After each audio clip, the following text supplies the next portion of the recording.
Olá, olá! Vou esperar o pessoal entrar, que hoje a gente tem uma live super especial, que na verdade é uma live que eu decidi fazer a pedido de uma paciente minha. E ela pediu que a gente falasse um pouco sobre zumbido. Oi, ela aí, ó, Magali. Tudo bom, Magali? Então essa live é pra gente falar um pouquinho a respeito de medo e zumbido. Pode parecer a princípio que não existe relação entre medo e zumbido, mas na verdade a relação é íntima. E vocês vão ver ao longo da nossa conversa o quanto são duas coisas que conversam muito, né? A gente sentir medo e a nossa relação de medo com o zumbido e o tamanho do incômodo que ele acaba nos gerando em função do medo também. Então, o que a gente vai conversar um pouquinho? Primeiro vou falar um pouquinho a respeito do que é medo. A gente já fez uma live só a respeito de medo, mas vou retomar algumas coisas até pra gente entender onde que isso impacta lá no zumbido, tá bom? Bom, o medo é uma reação normal, instintiva, super necessária que nos trouxe vivos até hoje, né? Se não fosse o medo, a gente não teria as respostas de proteção que a gente tem. Então a gente precisa das respostas relacionadas ao medo, precisou disso para sobreviver até hoje. Muitas vezes é por meio do medo que a gente, por exemplo, sai de máscara. Lógico que existem dimensões de medo, né? Então, assim, nós não estamos falando de um medo que gera distúrbio, que acaba fazendo com que a pessoa deixe de fazer determinadas coisas, né? A gente já tem aí uma situação mais disruptiva, quer dizer, esse medo já começa a interferir tanto na qualidade de vida quanto no funcionamento de vida da pessoa. Então aí já é uma outra situação. Tô falando de um medo que é um medo que realmente é fisiológico, que ele ativa áreas do cérebro, que são áreas primitivas, que sempre existiram para nos proteger e lá atrás, lá nos nossos ancestrais, no tempo das pedras, lá a gente precisava deles, do medo para sobreviver, por exemplo, a um animal que pudesse chegar, né? A gente poder perceber barulhos e a gente pudesse então sair de situações um pouco mais delicadas, que pudessem representar aí perigo para a vida.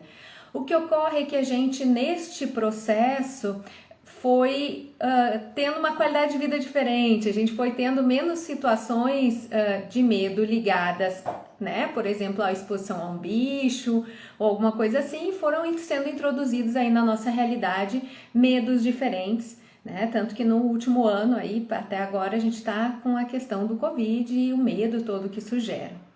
Enfim, o que é importante a gente lembrar? O medo, ele é uma situação natural e normal. Mas quando isso começa a atrapalhar a nossa vida, a gente vai começar a ter uma situação onde esse medo passa a ser patológico ou passa a então precisar de uma intervenção para que a gente possa vencer isso e que a gente possa então ultrapassar o medo. Quando a gente fala de zumbido, o que a gente está falando? Vou voltar lá para as bases do zumbido. O zumbido é um som que não é percebido no ambiente externo. Então, a pessoa que tem zumbido, ela percebe esse som lá dentro da cabeça dela, ou ela tem a sensação do som numa orelha, ou nas duas, né? Ou atrás, ou na frente, na cabeça, enfim. A pessoa que tem zumbido, ela vai ter uma percepção de um som que pode ser chiado, cachoeira, panela de pressão, apito, pode ser até pulsátil, né? Um som que aparece às vezes de forma sutil, vai começando baixinho e vai aumentando, ou às vezes esse zumbido aparece de uma hora para outra. Tá? Então a gente não tem aí um perfil exclusivo, a zumbido é isso, às vezes o nome zumbido causa essa dificuldade, né? Às vezes os pacientes dizem, eu não tenho um zumbido, eu tenho um barulhinho de chiado, né? Pra gente que estuda zumbido, isso tudo é chamado de zumbido, seja pito, seja chiado, o formato que ele se apresenta, ele realmente é diferente, a percepção dele é diferente. Quando a gente começou a estudar zumbido há muitos anos atrás, começou a se perceber que muitas pessoas que tinham zumbido, em torno de 80% das pessoas que tinham zumbido, não se incomodavam com zumbido. Ou seja, a pessoa tinha um zumbido, mas nem se dava conta dele. Ia no médico para, por exemplo, ver alguma questão de orelha ou ver alguma questão de nariz, garganta. O médico perguntava: você percebe zumbido? Percebo. Tem um barulhinho mesmo. Quando eu deito na cama, na hora que eu vou dormir e tal. Incomoda? Não, não incomoda. Então, 80% das pessoas que têm zumbido, tem um zumbido que não é incômodo. Ou seja, é a pessoa que não vai, por exemplo, me procurar num consultório para tratar o zumbido, porque é algo que não é incômodo para ela e que, enfim, não tem necessidade de tratamento. É bastante coisa, né? Se a gente pensar, 80% é muita coisa. Mas em compensação, a gente tem aí 20% das pessoas que têm zumbido e que apresentam incômodo. Quando a gente descobriu isso, a gente não, né? Os pesquisadores lá atrás, eu nessa época ainda não trabalhava com zumbido, eles começaram a tentar descobrir o que faz essa diferença. Por que eu tenho 80% das pessoas com zumbido sem incômodo nenhum, não vão procurar tratamento?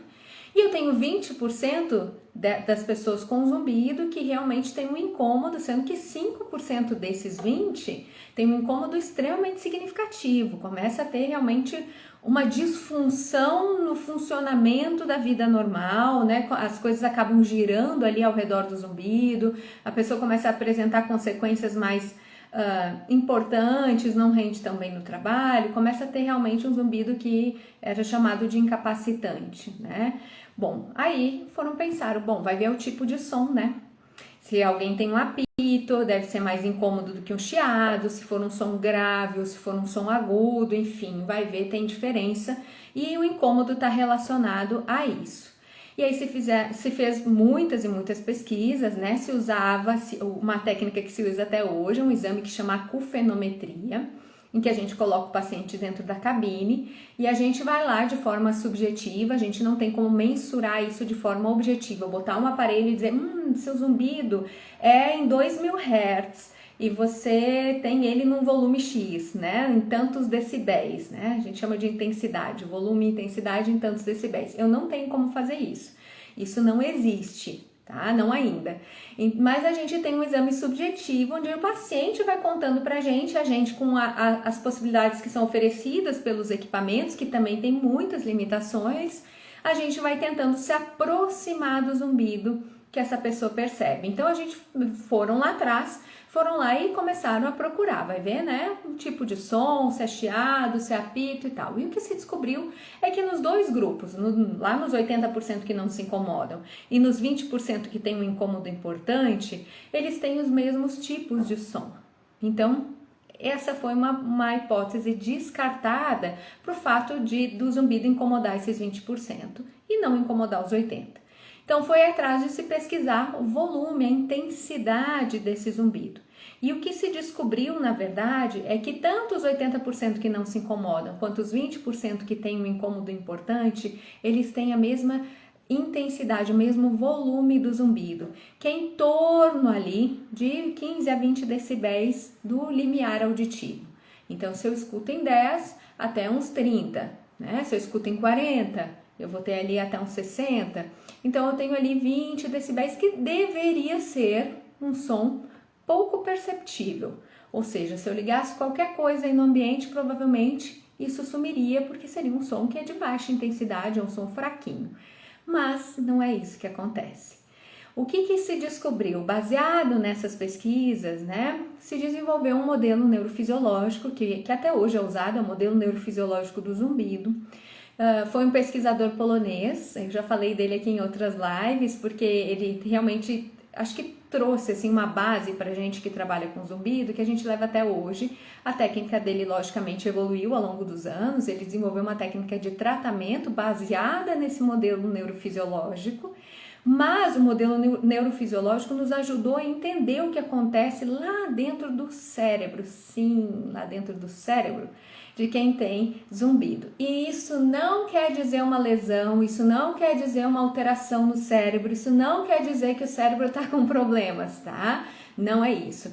O que acontece? A gente tem áreas do cérebro que são ativadas nos pacientes que têm zumbido e que não são ativadas nas pessoas que não têm zumbido. Então, vamos lá. A gente tem pesquisas bem interessantes mostrando pegando pacientes que têm perda de audição e não tem zumbido, e pacientes que têm perda de audição e tem zumbido. Bom, por que isso é interessante pra gente? Porque a perda de audição é uma das possíveis causas do zumbido. Então, por que alguns pacientes que têm perda têm zumbido e outros não? Tem alguma coisa aí de diferente, certo? O que essas pesquisas descobriram? Elas fizeram exames para poder enxergar as áreas do cérebro e se descobriu que existem alterações, diferenças no funcionamento da via auditiva nos dois grupos. Ou seja, quando a gente tem uma perda de audição, isso é uma coisa que a gente também sabe, a via auditiva ela se modifica, porque o som não está chegando completo lá no cérebro. Então o cérebro altera as sinapses, os neurônios, para poder transportar esse som de forma diferente. Acontece que nos pacientes que têm zumbido e perda de audição, não é só a área auditiva que apresenta modificação.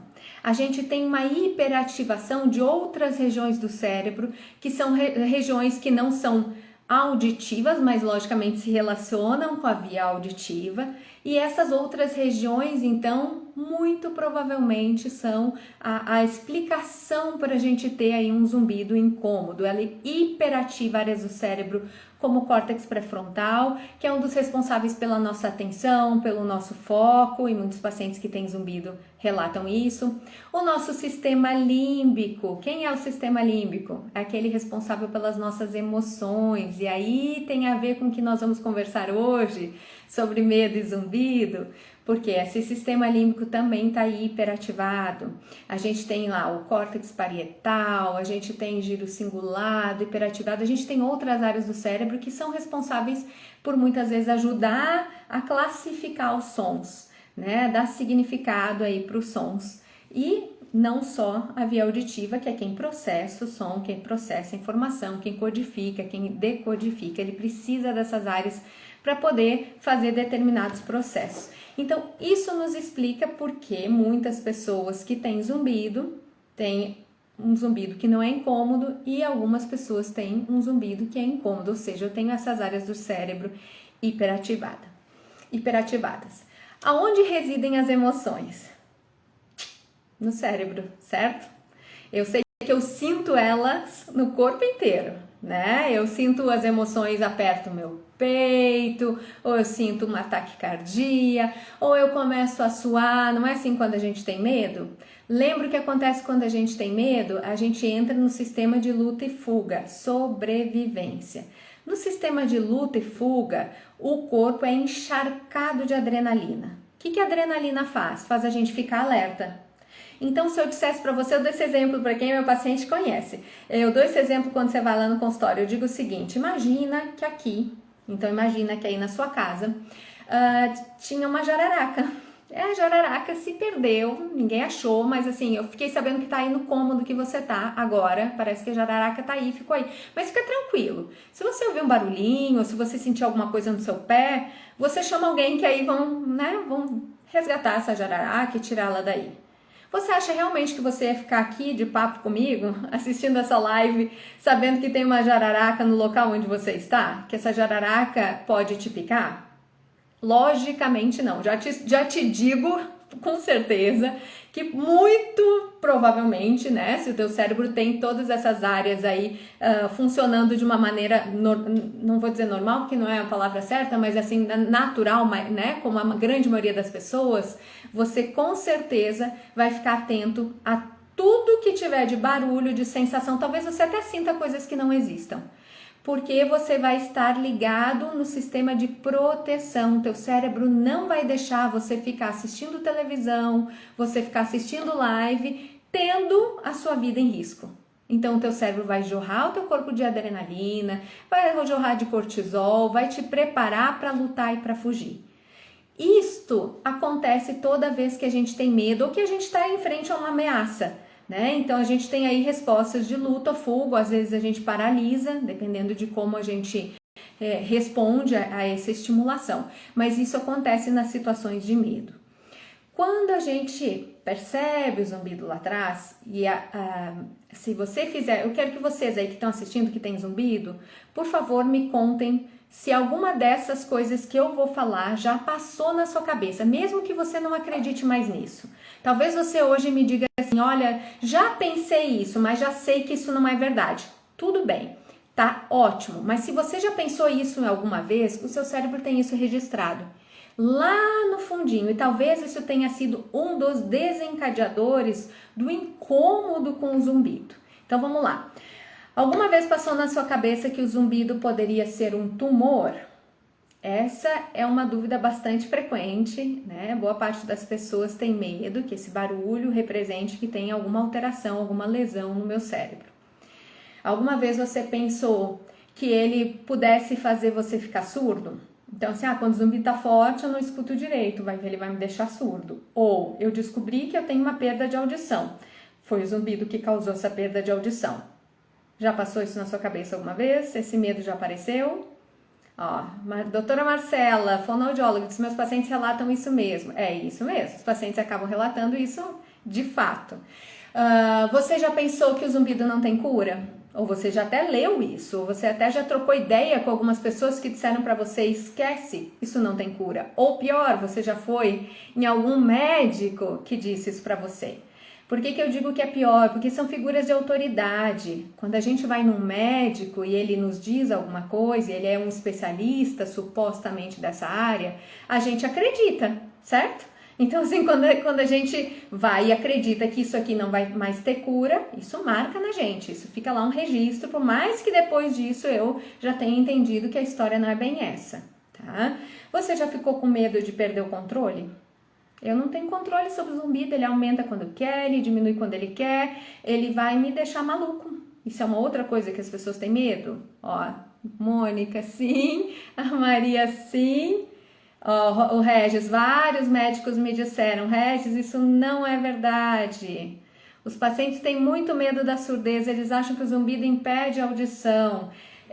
Você me disse que tem como reabilitar, só não tem, tem como reabilitar, tem como tratar, e a gente já tem casos de cura relatados, a gente tem casos de cura no consultório, graças a Deus, então assim, a gente tem cura para zumbido já. Tá? Então a gente tem aí saídas, tratamento com certeza tem, você pode fazer com que isso seja cada vez menos significante. Ó, Rosi, sim, exatamente. Então, ó, pensem o seguinte, se eu dissesse para vocês a história da cobra e dissesse, não, isso é verdade, mas você vai dormir aí nesse quarto e tá tudo bem.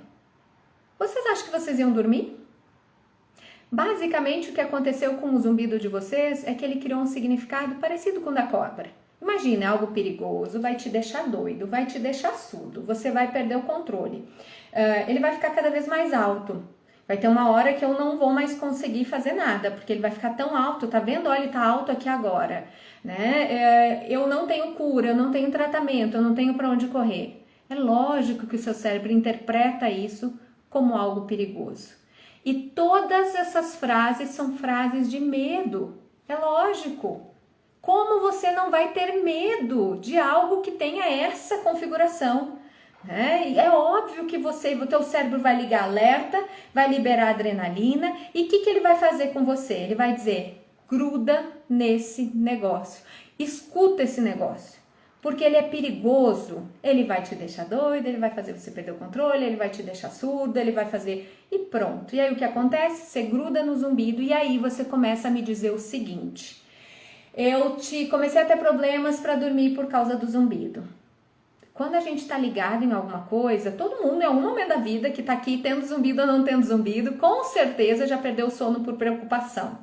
Quem não, quem nunca. Certeza, né? Então, em algum momento da vida, quando a gente tem uma situação assim mais preocupante, a gente fica ocupado em prestar atenção no nosso pensamento, em ter medo do que será o futuro, acaba gerando uma ansiedade, o sono não vem. O sono é incompatível com isso. Por quê? Porque a gente tem uma liberação neuroquímica que é incompatível com a gente dormir. A gente tem um aumento de batimento cardíaco. Então, quando eu durmo, eu tenho uma diminuição do batimento cardíaco. Eu altero a minha oxigenação, eu aumento a quantidade de oxigênio, eu diminuo a de gás carbônico, ou seja, eu fico ansioso, agitado, e isso não tem a ver, isso não me permite, não tem relação com o sono, ou seja, isso me tira o sono. pense que que o mesmo ocorre com o zumbido. Então, se você acaba interpretando o zumbido como algo perigoso, algo para o qual você precisa ter medo, que você precisa estar alerta, que você precisa lutar ou fugir, que aquilo ali é uma situação que está ameaçando a sua vida, a sua sanidade, como você vai dormir, como você vai ler um livro, como você vai se concentrar. Ai, o zumbido atrapalhou minha concentração. Gente, a gente só foca a atenção, infelizmente isso é uma parte da neurologia que a gente ainda não descobriu como, eu digo que é infelizmente que eu adoraria, mas foco, atenção, concentração, a gente só tem uma coisa de cada vez. Então, se você está concentrado no zumbido, automaticamente não vai estar ligado em outras coisas. Ou seja, você não vai ler esse livro, você não vai se concentrar nesse livro. Ó, a Magali falou, diagnósticos possíveis ditos como certo e que graças a Deus não foram confirmados, mas o medo ficou. Noite sem dormir e tudo mais, no caminho de maior tranquilidade após te conhecer, amada. A meta minha e da Magali é que em novembro, lá no Novembro Laranja, ela venha contar aqui para vocês uma história de cura. A gente está fazendo um processo muito lindo, né? E a gente tá lidando aí com muitos medos e esses medos todos a gente vence, né? O que ocorre? A gente precisa, nesse processo, para a gente trabalhar o medo, a gente precisa primeiro reconhecer que tem medo, né? Eu acho que isso é uma das coisas mais importantes. Assume, olha para você e diz, realmente eu tenho medo, né? O que está muito ligado, a gente tem até um questionário que a gente passa para os pacientes e lá fala a respeito de pensamentos catastróficos. Por quê? Porque normalmente as situações como o zumbido geram pensamentos catastróficos. Isso nunca mais vai embora. Eu vou morrer com isso aqui na minha cabeça, vai me deixar doida, eu não vou aguentar viver com isso. E pronto, são coisas muito catastróficas. O zumbido não é uma doença. Não tem nada acontecendo no seu cérebro. Se você for lá investigar, você tem que investigar logicamente, pelo amor de Deus, gente. Percebeu o zumbido? Procura um otorrino, de preferência um otoneurologista, que é um médico que é otorrinolaringologista, mas que especializou nessa região aqui de ouvido, de tontura do labirinto, da parte do cérebro que processa as informações dos sons. Então esse é um profissional que está habilitado para mexer com esse tipo de caso. Então, de preferência, um profissional que tem esse conhecimento. Isso é obrigatório. Mas a partir daí, você vai ter que identificar se vieram pensamentos catastróficos associados à presença do zumbido. O que a gente já sabe, o que a literatura conta, é que a ansiedade e a depressão estão muito linkadas ao zumbido. Então, o medo está linkado tanto à ansiedade quanto à depressão. Então, observe que os pensamentos de medo acabam fazendo o zumbido ficar e muitas vezes ou o paciente já tem sinais de ansiedade prévios ou já tem uma depressão prévia ou o paciente passa a sentir, né, sinais aí de entristecimento, enfim, pode até ter um quadro depressivo ou até ansioso a partir do aparecimento, do surgimento do zumbido. Porque muito provavelmente em função desses pensamentos catastróficos, esses pensamentos de medo, que poderiam ter uma função de proteção, mas que nesse caso são pensamentos distorcidos. A gente tem que desqualificar esse tipo de pensamento porque ele não diz respeito à realidade. Tá? A gente sabe que as pessoas que têm ansiedade, que têm depressão e têm medo, acabam tendo uma tendência maior. Tem pesquisas mostrando que os pacientes com zumbido têm uma tendência maior a ter uma autoestima mais baixa, né? O que já gera ainda mais insegurança.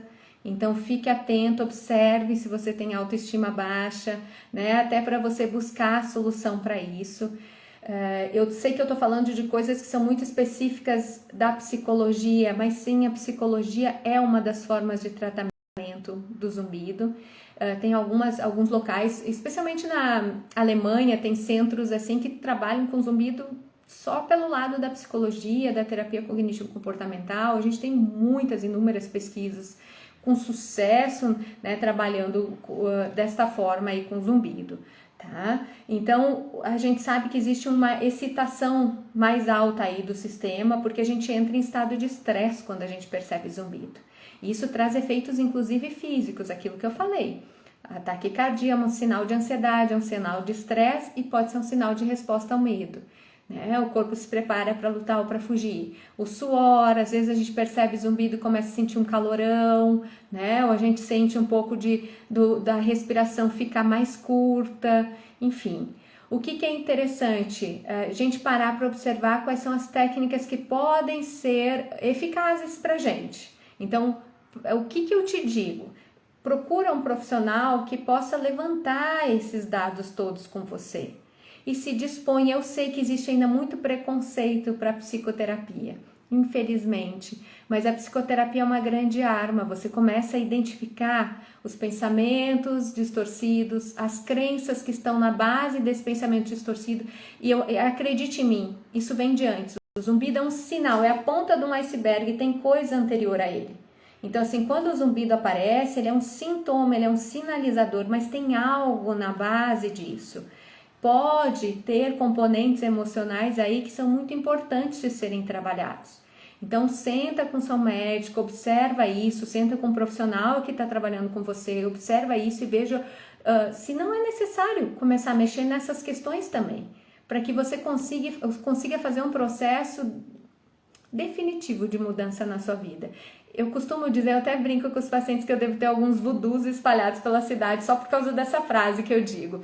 Eu costumo dizer o seguinte, que o zumbido é o seu melhor amigo. Eu sei que quem tem zumbido não pensa desse jeito, né? A maioria das pessoas. Por que eu digo isso? Porque o zumbido, primeiro, ele é um sintoma, ele não é uma doença. Então, ele pode te incomodar, ele pode te deixar, você pode se sentir ansioso na presença dele, você pode, né, até sentir uma desesperança na existência dele, mas o zumbido, ele não vai te causar nenhuma lesão, ele não vai te gerar um tumor, ele não vai te causar nada necessariamente grave fisicamente, né, porque ele é um sintoma, ele não é uma doença. E quando ele aparece, ele quer nos dizer alguma coisa. E que se a gente aproveita esse momento para repensar a nossa vida, a gente vai ter ganhos não só em nos livrar do zumbido, mas em modificar a nossa vida como um todo. Tenho certeza absoluta, eu vejo isso todos os dias no consultório, quem abraça o tratamento para o zumbido, ele é muito maior do que só a gente focar no zumbido. Tem todas as outras questões, às vezes a gente tem que fazer mudanças alimentares, a pessoa ganha em saúde, mas é um saco, eu tenho que parar de comer uma coisa ou outra. Pensa o seguinte, é melhor que o barulho seja sinal disso do que lá na frente você desenvolver alguma coisa que seja irreversível, né? Eu tenho uma intolerância a um alimento, de repente eu continuo comendo esse alimento deliberadamente, eu não paro, isso pode acontecer, né? A gente tem casos aí de zumbido relacionados à intolerância a glúten, ao leite, enfim. E eu acabo gerando um câncer, isso pode acontecer, se eu não parar de me alimentar com aquilo pelo qual eu tenho intolerância ou até uma alergia, né? Ou o zumbido aumenta quando eu bebo. Talvez ele esteja avisando que né, seu corpo já não lida tão bem com bebida, como talvez lidou lá atrás, quando a gente né, era mais jovem e tinha uma outra rotina de vida, né? Ou que você precisa ajustar o seu sono. Mas eu sempre dormia assim. Pois é, mas talvez seu corpo esteja no momento em que ele precisa modificar isso. Até para ele ter saúde, né? Porque eu sempre fiz de um jeito e funcionou que necessariamente meu corpo vai suportar essa forma, né? Vai se ajustar a ela para sempre. Então, às vezes eu vou ter que fazer ajustes e tenha certeza você vai ganhar em outras áreas da vida. Os ajustes emocionais, eles não ficam focados só no zumbido, porque você tem que trabalhar como um todo. Porque não são as situações só linkadas ao zumbido que aumentam o zumbido. Vamos lá. Se você tem uma notícia ruim, que não tem nada a ver com zumbido, a tendência é o zumbido aumentar. Se você briga com alguém de casa, o zumbido aumenta. Não tem nada a ver, minha briga não foi nada a ver com zumbido. Sim, só que eu aumentei lá, jorrei um monte de neurotransmissor que está me dizendo, meu corpo está no limite. O zumbido avisa que o corpo está no limite. Então, quando você se dispõe a esse movimento, você se dispõe a se olhar e a se modificar, tenha certeza que você vai ganhar em todas as áreas da vida. Deixa eu ver que tem aqui uma... Ana, a sensação de que a tendência é sempre aumentar, chegando ao ponto de provocar uma situação de fuga do nosso controle. Mas depois das primeiras consultas com a doutora Elisiane, tive um alívio. Bonitinha, obrigada, que bom, fico bem feliz. a sensação de perda de controle ela é muito ruim, né? Eu costumo dizer que eu acredito que todos somos muito controladores. Seres humanos têm uma necessidade de controlar tudo e uma fantasia de que vai controlar tudo ou vai controlar todos. E isso não é real. Nosso maior controle, o nosso único controle, na verdade, no fundo, é sobre nós mesmos. Eu posso controlar a maneira como eu vou responder ao que ocorre comigo, mas eu não posso controlar o que vai acontecer comigo, não boa parte das coisas que me acontecem. Lógico, tem coisas que eu posso controlar, que eu posso demandar, mas tem coisas que eu não vou ter controle, mas eu posso escolher como eu vou responder a isso, né? E isso é uma parte importante de a gente olhar, porque na hora que eu escolho melhor como vou responder para as situações, tenha certeza que você vai ter uma resposta diferente. Teu corpo vai responder diferente, teus sentimentos vão estar diferentes, a tua saúde vai estar diferente, teu sono vai ter um impacto diferente, tua digestão, o intestino é o nosso segundo cérebro, então se a gente tem algum estresse, a gente está aí com algum problema, com alguma tensão, o intestino acaba pagando um preço por isso, né? Enfim, como que a gente trabalha essas questões de medo? Existem diversas formas, mas é lógico que eu não vou deixar vocês aqui com essa história pipocando sem dar algumas dicas, que eu adoro dar uma dica, né? Óbvio que a dica não é tratamento, isso são coisas que a gente vai avaliar individualmente, mas o que a gente tem que lembrar? A gente tem respostas reflexas. É reflexo, o que está acontecendo com você na hora que você percebe o zumbido é uma resposta reflexa, baseada nas coisas que você construiu a respeito do zumbido lá atrás. Então você percebe o zumbido, seu corpo dispara uma forma reflexa de funcionar. É a mesma coisa quando você está dirigindo um carro e alguém corta a sua frente. Eu tenho certeza que todo mundo que dirige já passou por isso em algum momento. Alguém freia super rápido na sua frente, aí você dá aquela resposta de super pisar no freio e fica super alerta, super atento. Você libera uma adrenalina bizarra, que tanto é que depois que você volta a andar com o carro de forma normal, você sente o corpo inteiro amolecer, o coração começa a bater diferente, a cabeça fica diferente. Por quê? É por causa dessa liberação neuroquímica, dessa resposta reflexa. A mesma coisa acontece quando o zumbido aparece, ou quando ele aumenta, ou muitas vezes por antecipação. Meu zumbido aumenta à noite, então começa a escurecer, eu já fico mais atenta a ele.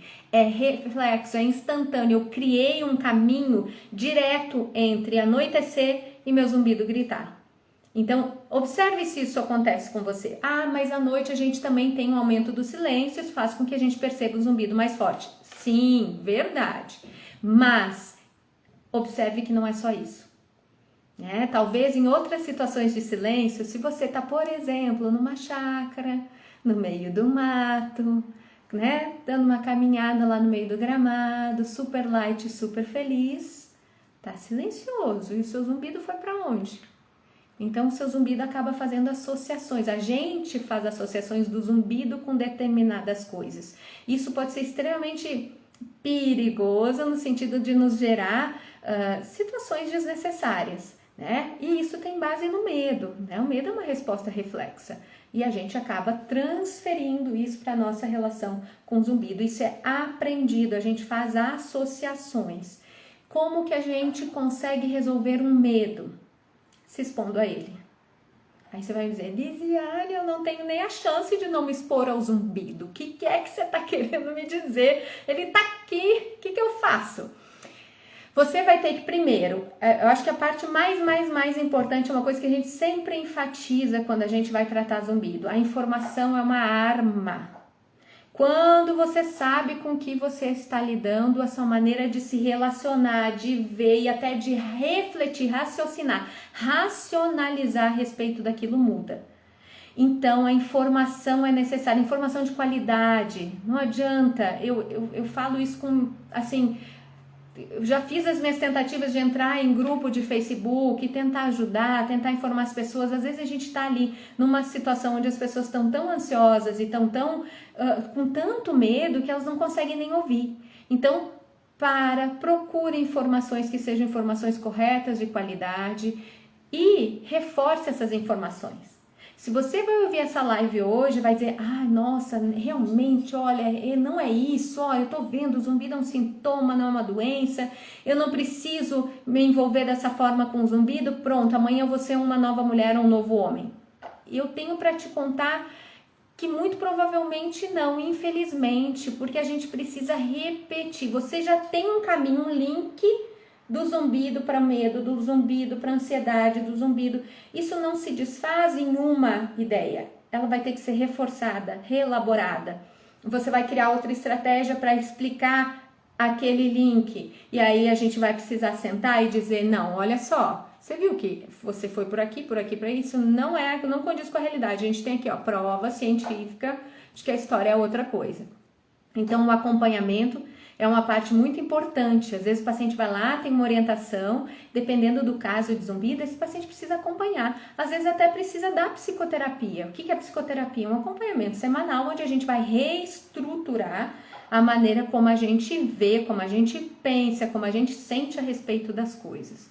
Então, procure informação de qualidade e, dependendo da sua necessidade, procure um acompanhamento, uma orientação específica e um acompanhamento. Eu tenho certeza que vai fazer diferença nisso, tá? Que brincando de casinha, algumas situações emocionais são gatilhos. Isso é a mais pura verdade. Então, assim, eu tenho lá uma situação que não tem nada a ver com zumbido, mas dispara zumbido. Né? Por exemplo, essa situação do carro que eu falei, se a gente tem uma fechada, freia o carro rápido e tal, tem uma liberação tão grande de neurotransmissores e tal, que muito provavelmente depois que frear o zumbido vai vir a 1000. Você vai sair já dirigindo, ele vai estar tanto pela resposta muscular quanto pela resposta neuroquímica que aconteceu aí, a tendência ao zumbido fica forte. Então, às vezes a gente tem coisas que não tem nada a ver com o zumbido diretamente, não tem uma associação direta, que acabam provocando, que acabam se tornando gatilhos. Briguei com um familiar, pronto, o zumbido aumenta. Eu estou entristecido ou não, né, fiz alguma bobagem no meu trabalho, me sinto culpado, o zumbido aumenta. Por causa desta relação com o nosso sistema límbico, o nosso sistema emocional. É necessário avaliar e, dependendo da situação, inclusive, recorrer a uma psicoterapia, como eu venho falando. Às vezes a psicoterapia é um caminho de tratamento para o zumbido, né? Fora as outras N coisas que aí são envolvidas. A gente, obviamente, tem que ver todas as causas, aquilo que eu falei, vamos procurar um médico. Mas muitas vezes, na grande maioria das vezes, o tratamento para zumbido envolve profissionais de diferentes áreas e uma artilharia, vamos dizer assim, de diferentes especialidades, dependendo de cada caso, lógico, né? As causas são diferentes, o tratamento é diferente, ele é individualizado, a gente não tem como generalizar. Mas o que a gente precisa? Quebrar essa associação. Então, a gente precisa tirar a ideia de que está anoitecendo, meu zumbido vai aumentar. Uma das formas que eu posso fazer isso é começar a introduzir outras coisas no momento em que começa a anoitecer. Então, começou a anoitecer, bom, é o momento em que eu vou tirar e vou fazer uma meditação, por exemplo. Por que meditação é tão interessante? Meditação é super ótima para medo, viu, gente? Super maravilhosa. Por quê? A meditação acerta a nossa respiração. E a nossa respiração lida com a nossa ansiedade. E a nossa ansiedade tem relação com medo e tudo isso tem relação com zumbido.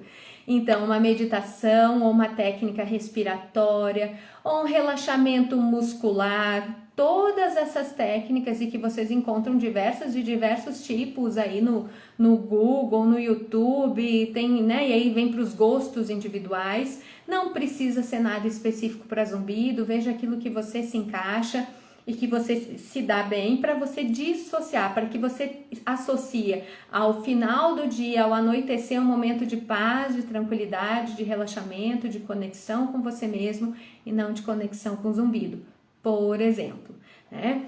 Quando a gente tem medo, a gente faz aquele processo de dessensibilização, ou seja, a gente vai se expondo à situação, né? Isso a gente faz na psicologia. Se eu tenho medo de altura, o que eu vou sugerir para o meu paciente? Vamos começar, por exemplo, a subir um prédio, olhar para baixo, no primeiro andar, no segundo andar, até a gente chegar no andar mais alto desse prédio, conseguir olhar para baixo.